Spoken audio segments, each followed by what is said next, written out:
Русский исторический анекдот. От великого до смешного один шаг. Все по-прежнему. Однажды Екатерина II во время традиционной вечерней беседы в Эрмитаже с удовольствием принялась рассказывать о беспристрастии, которое заметила в чиновниках столичного управления. Императрица выразила мысль, что изданием городового положения и устава благочиния она, кажется, достигла того, что знатные совершенно уравнены с простолюдинами в обязанностях перед городским начальством. «Ну, вряд ли, матушка, это так», — заметил обершталмейстер князь Нарышкин. «А я говорю тебе, Лев Александрович, что так», — возразила императрица. «И если бы даже ты сам как-нибудь провинился или ослушался полицию, то и тебе спуску не будет». «А вот завтра увидим», — сказал Нарышкин. «Вечером же я вам доложу». На другой день, рано утром, Нарышкин надел богатый кафтан со всеми орденами, а сверху накинул старый сюртучишко одного из своих истопников и, нахлобучив дырявую шапчонку, отправился пешком на площадь, на которой в то время продавали под навесами живность. «Господин честной купец», — обратился князь к первому попавшемуся курятнику, — «почем изволишь продавать цыплят?» «Живых по рублю, а битых по полтине за пару», — отвечал торговец с пренебрежением, осматривая бедно одетого Нарышкина. «Ну так, голубчик, убей мне 2 парочки живых-то». Курятник тотчас принялся за дело. Перерезал цыплят, ощипал, завернул в бумагу и положил в кулек, а Нарышкин, между тем, отсчитал ему рубль медными деньгами. «А разве, любезный, из тебя рубль следует? Надобно 2».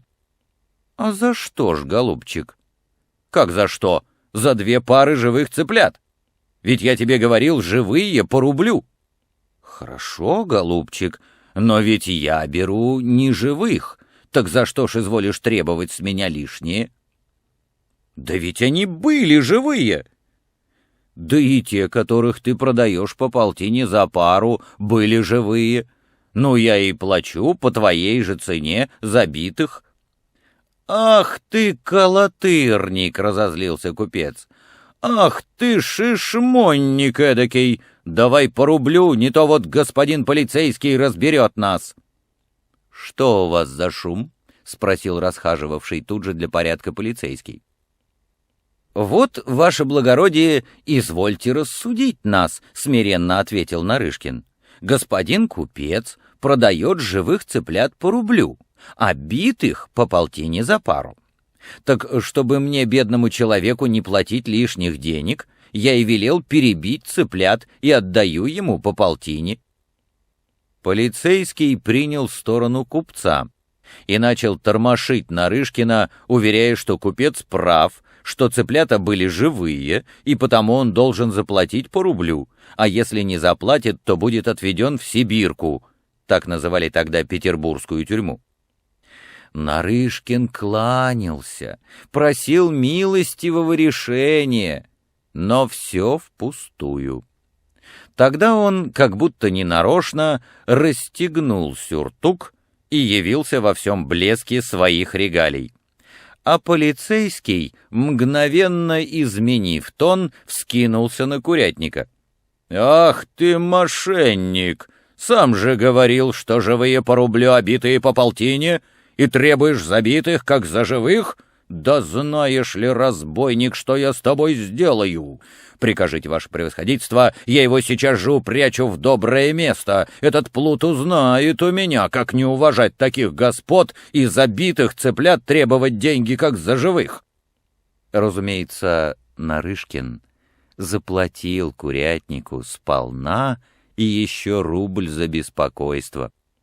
И, поблагодарив полицейского за справедливое решение, отправился домой.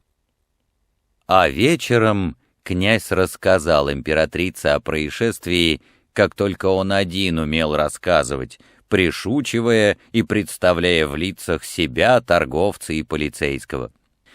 Все смеялись, кроме императрицы. Екатерина после долгого молчания сказала: «Завтра же скажу оберполицмейстеру, что, видно, у них все по-прежнему. Расстегнут — прав, застегнут — виноват». Трудности перевода.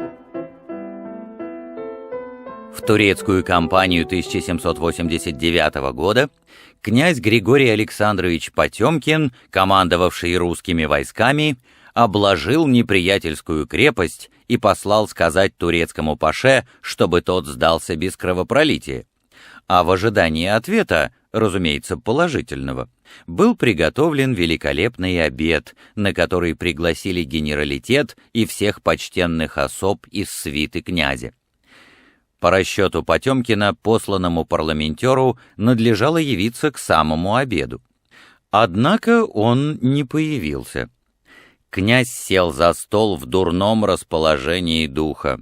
Ничего не ел, то и дело грыз от волнения ногти и все спрашивал, не приехал ли посланный. Обед подходил к концу, и нетерпение Потемкина возрастало. Наконец вбежал адъютант с известием, что парламентер явился. «Скорей, скорей сюда его!» — воскликнул князь. Через несколько минут вошел запыхавшийся офицер и подал письмо. В ту же секунду Потемкин распечатал и развернул письмо. Да вот беда, оно оказалось написанным по-турецки. Новый взрыв нетерпения. «Скорее переводчика!» — крикнул Потемкин. Переводчик прибыл. «На, читай и говори скорее, сдается укрепление или нет».